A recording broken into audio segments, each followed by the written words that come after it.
to the Nerdcraft Institute. Today we're going to be painting the Wendigo. This is an amazing file by DM Stash from their October release, Bound in the Bloodmoon, and I'm very excited to paint this. I'm going to be using this in my upcoming D&D session as the big bad evil guy, so I got about a week to get it done. I should be able to get it done, but join me on my journey to complete this. So to set us up for success on this project, we have primed this with a zenithal highlight using matte black and white primer spray cans. The zenithal highlight was achieved using Monument Hobbies black and white matte primer sprays. So I think I'm going to start using wildwood on this miniature. So I'll be doing my palette work off camera until I can get a good setup to where I can share that with you.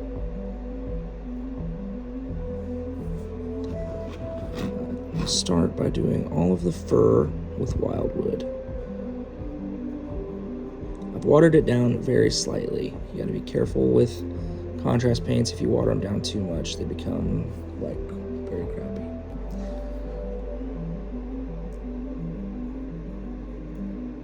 And I just want to kind of punch this into all these little recesses. I try to steer clear of that rope because I would just have to paint that over with white later.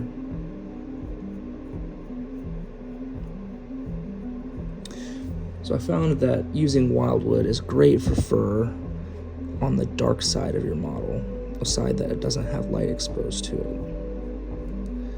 It's a really dark brown color.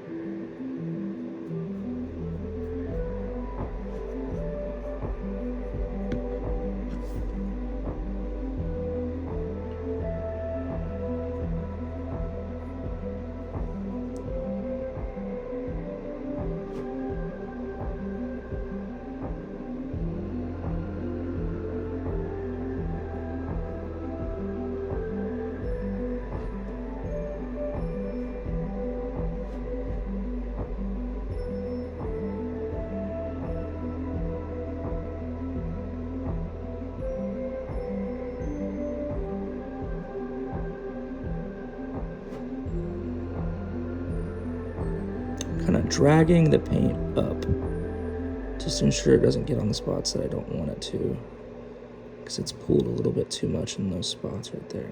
But that looks good.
Alright, so I've got the Wildwood contrast paint applied and it's dry.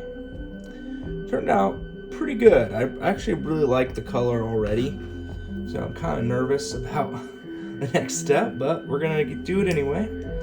I'm committed, so I'm using the gelatinous blue, which I'm kind of going to be using this color as a reference for full moonlight.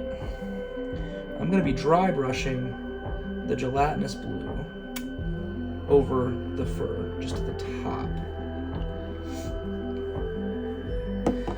So,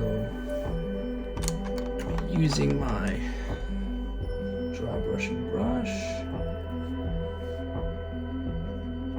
Dry brush, you just get some paint on your brush and wipe away most of the paint onto a paper towel so you don't have a liquid on there.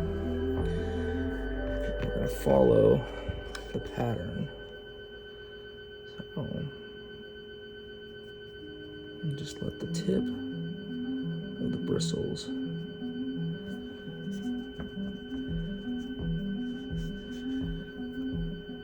hit the fur. Still a little bit too much.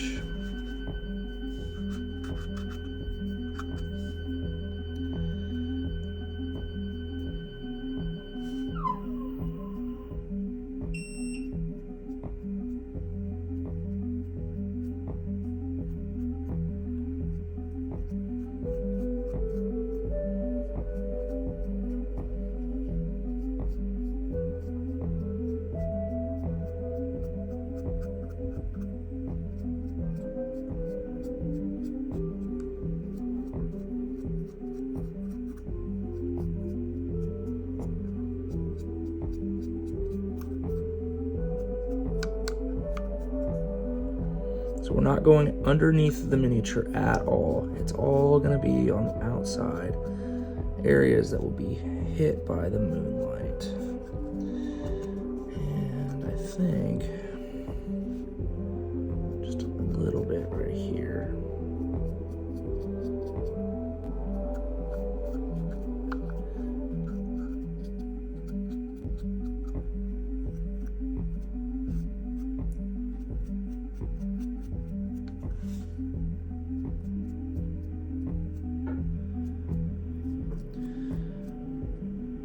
Okay,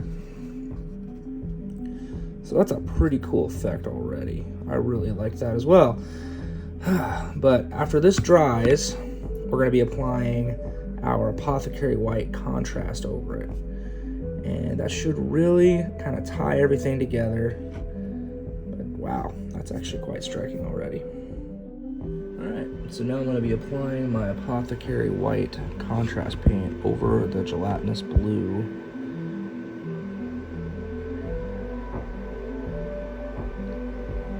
Just pushing it down. It shouldn't tint the wildwood too much when it dries.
the Apothecary White to dry, I'm going to go ahead and do my Skeleton Horde contrast as well to get all the bones taken care of. And I'm going to go ahead and water this down about 2 to 1 paint to water. So we're going to be targeting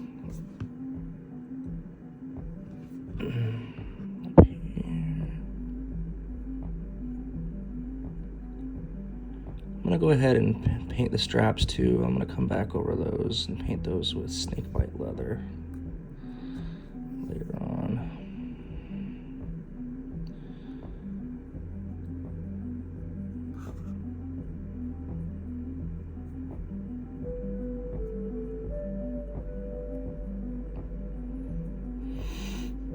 Get a nice ancient bone look is what I'm going for with this.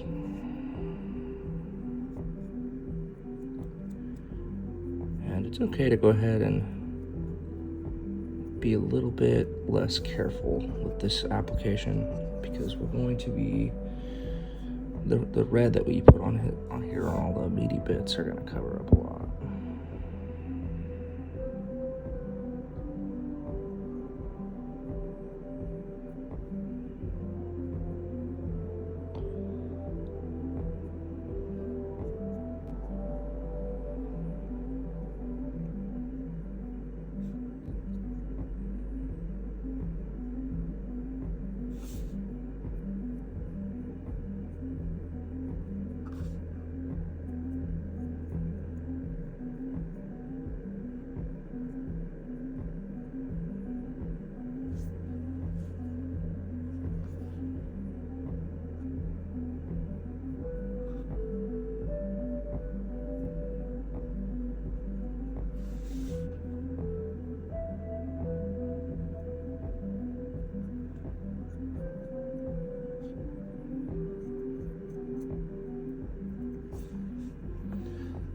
This model is super cool.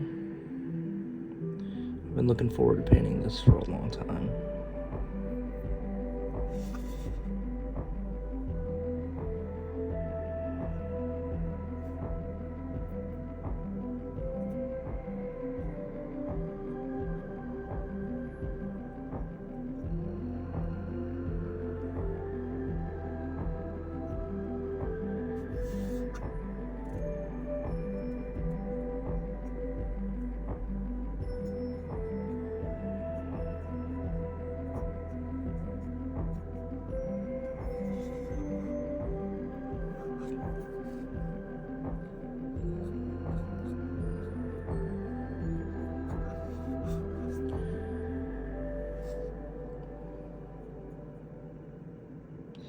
I'm gonna paint this whole area with the Skeleton Horde, and then later on I'm gonna come back in and kind of define some skin in there and flesh bits that are still hanging around.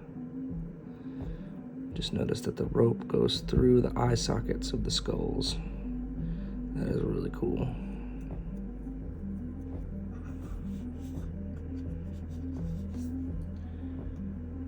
Can't forget the base. There's a lot on the base.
So I've completed the skeleton horde, and I've got the rope painted with an Iandan yellow contrast. I'm gonna go ahead and come in with Dark Oath Flesh to do the skin tones.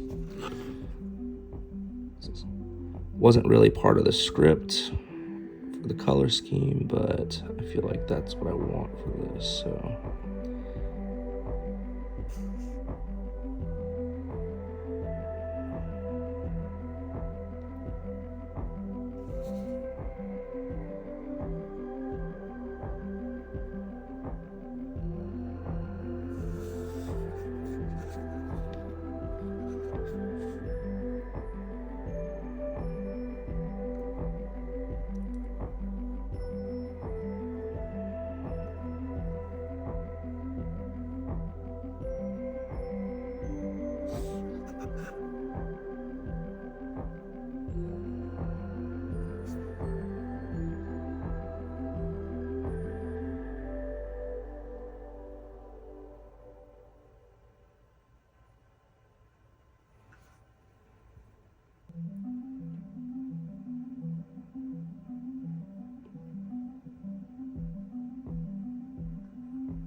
I'm gonna do in between the rib cage, golem and flesh, maybe on the outside where the fur is.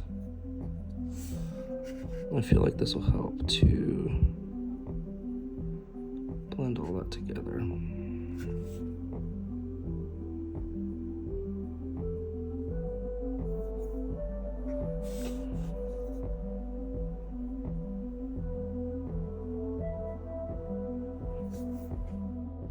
I'm gonna come back with that Dark Oath Flesh. I'm gonna use it to kind of do some shadowing on the fur. It's a good transition here, I think. So I feel like this will be a very beneficial way to mute some of the highlights that I drew in that aren't really appropriate.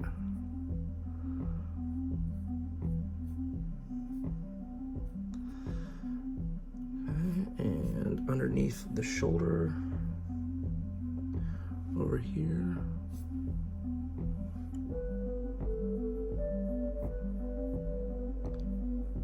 Just adds another level of color to this.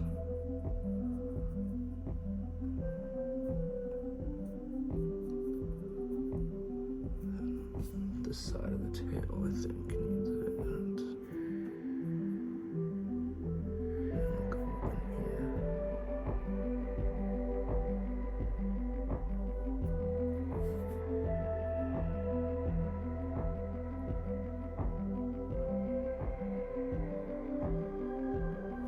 All right. So I've done a bunch of touch-ups to get this to where it's at now. I used Rattling Grime and Skeleton Horde and Snakebite Leather in combination to do the base to get it to where it's at. And so now I've got some Flesh Tearers Red contrast, and I'm going to come in and do these bloody bits, which there's a lot of.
So I'm just taking some water in my brush and just holding it at the top and letting it run down to create these little rivulets, make them look natural.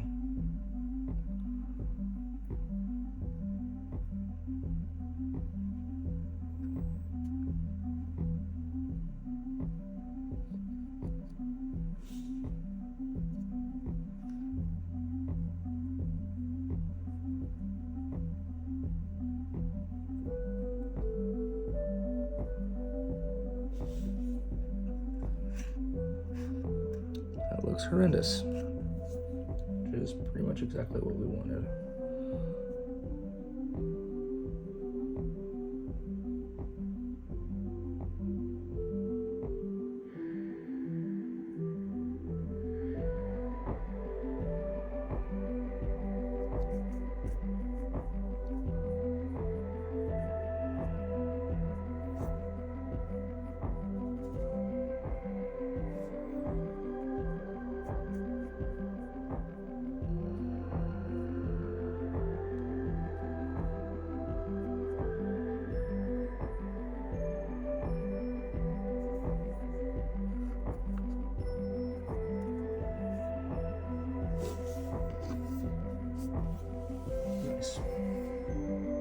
Okay, so for the highlighting phase, I've got gelatinous blue, which I'm going to be mixing with owlbear brown, pixie dust pink, and fair skin to create my highlights.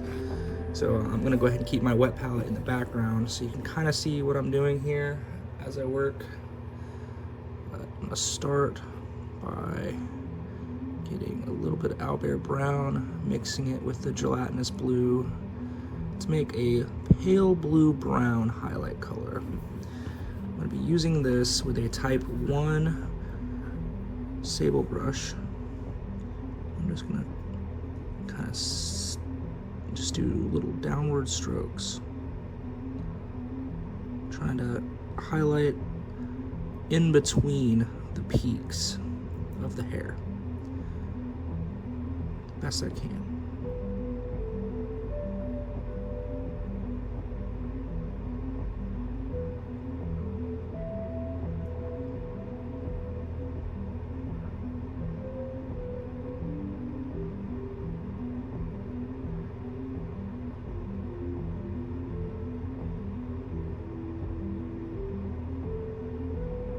It's best to go the same direction every time.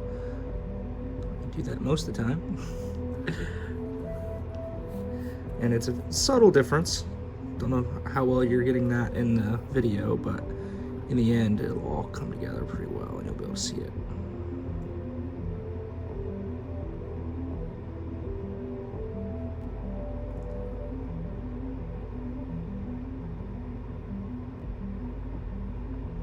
Good brush control is important during this. You don't want to get this pale color in spots that you don't want it.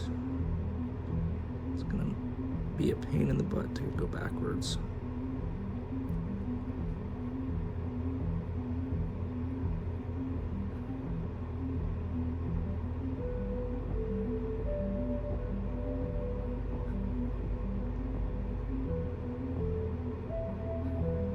This is where we're gonna really start to see some stuff popping in the hair.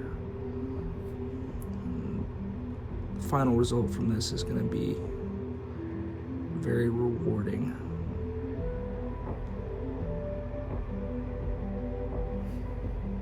So now that I've got the bone highlights done, I'm gonna go ahead and get a little bit of my gelatinous blue. Bring that over here, grab a little bit of that fair skin, and I'm gonna make about a 50-50 blend of fair skin and gelatinous blue. This is a pale off-white yellowish color now at this point. This is only going to be for the brightest spots. Don't want to do anything continuous, just small hits.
So now for highlighting the bloody bits. So using pixie dust pink, which I love this color for highlighting.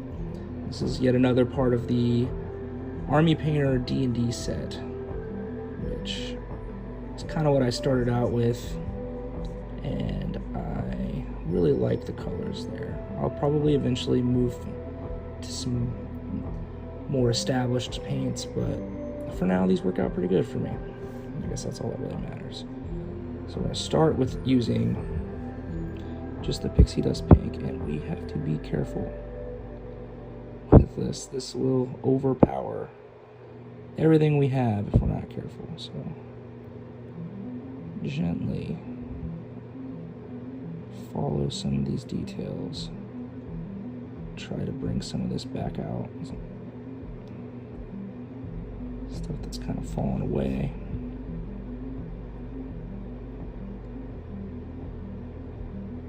Mostly stippling.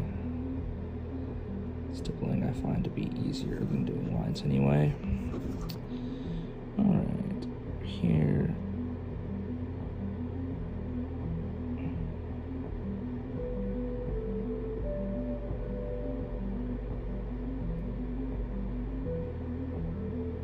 There's some spots that I missed with the red that I'm just going to hit with the pink. Look better oversaturated as opposed to having. And then I'll come in here and do the tongue. Nice.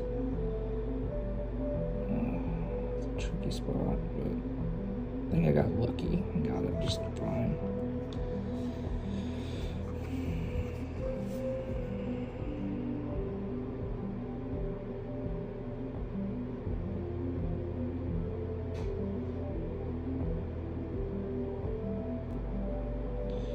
I guess theoretically you could layer this, but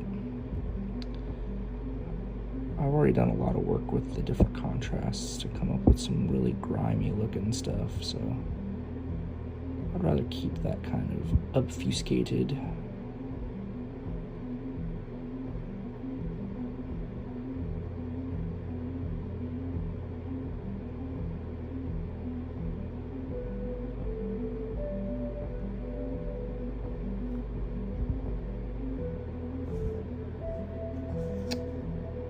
Coming together pretty good.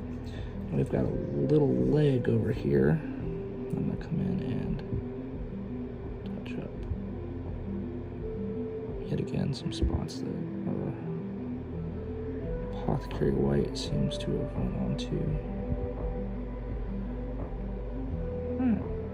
And I'm gonna do a little bit of shading on those blood spots.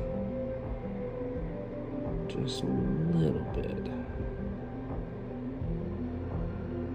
Bring that back out a little.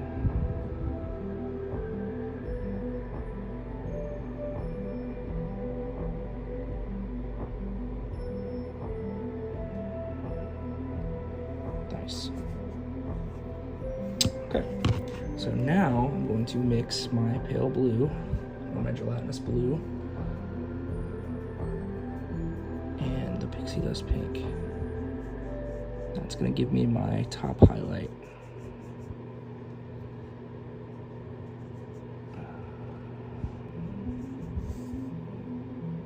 Hopefully that's not too watery. So I'm gonna come back in and just very selectively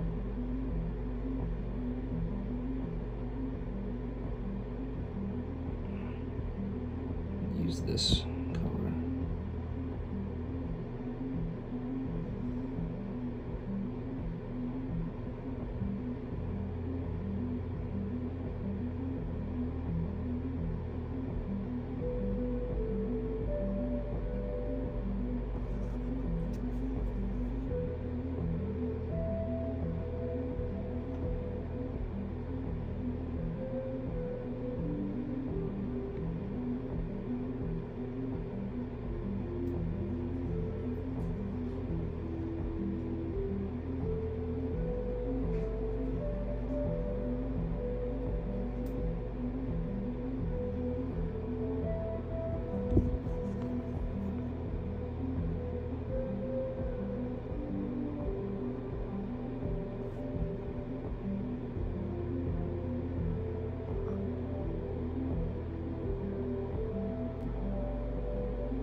So I'm starting with a transparent raw sienna.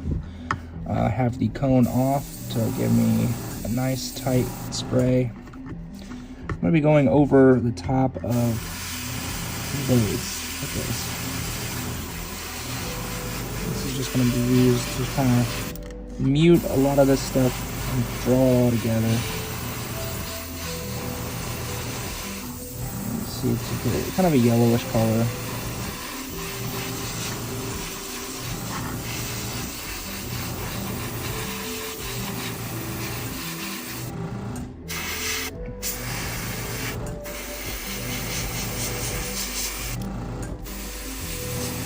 Try to do my best to avoid the model. I hate to do anything to get rid of some of the beautiful shading we've got down here. Try not to accumulate too much.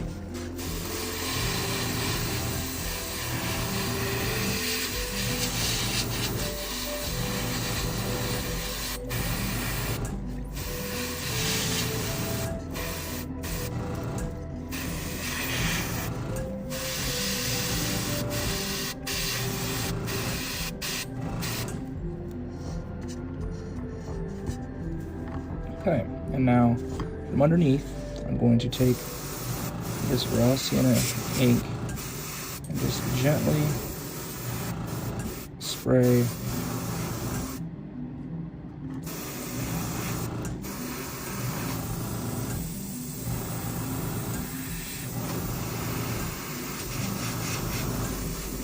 a little bit of that.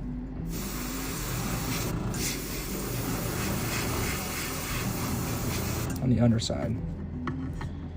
Don't want it to be on top at all.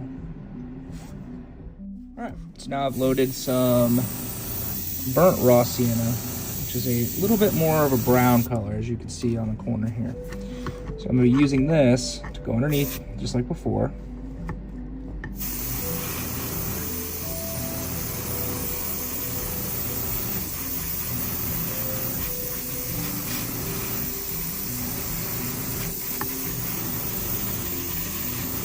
The sides. And I want this to be pretty thick.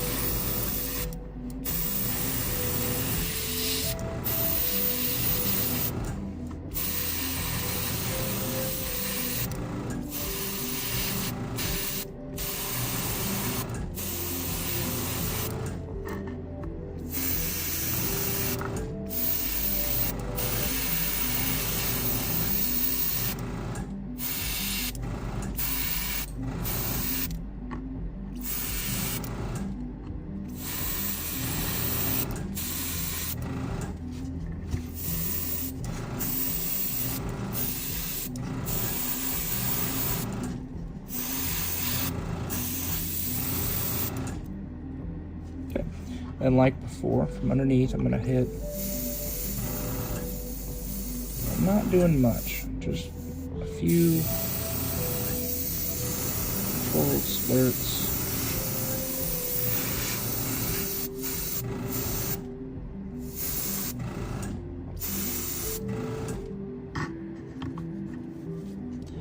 This gives us a nice dusky sort of feel. Alright, so this is the one I'm mostly worried about. This is the red ink. So I'm going to be doing some stuff with this. It's going to require some accuracy, and I'm kind of freaked out about it, so we'll see how it goes. Underneath on this side, tinting it red. Then from the right on the eye, I'm going to be trying to get. See, that was more than I wanted, but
So I was able to save it by applying white on the highlights and then going back over it with a skeleton horde contrast again.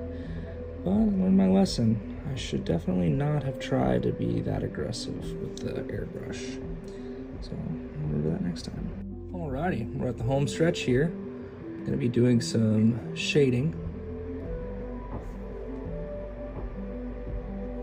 Using Carroburg Crimson to come in and drop some shading on the red bits.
Nice.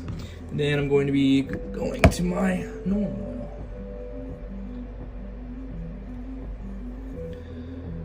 which is probably the most amazing paint of all time.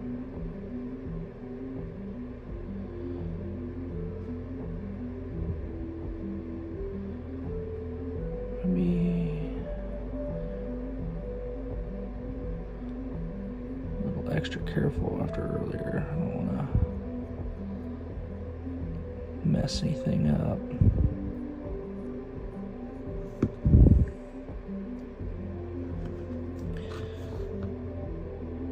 I've already had some rework.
I really enjoyed painting it. I wish I wouldn't have made that slight mistake with the airbrush. I think it looked a little bit better before then, but still the result ends up looking pretty good.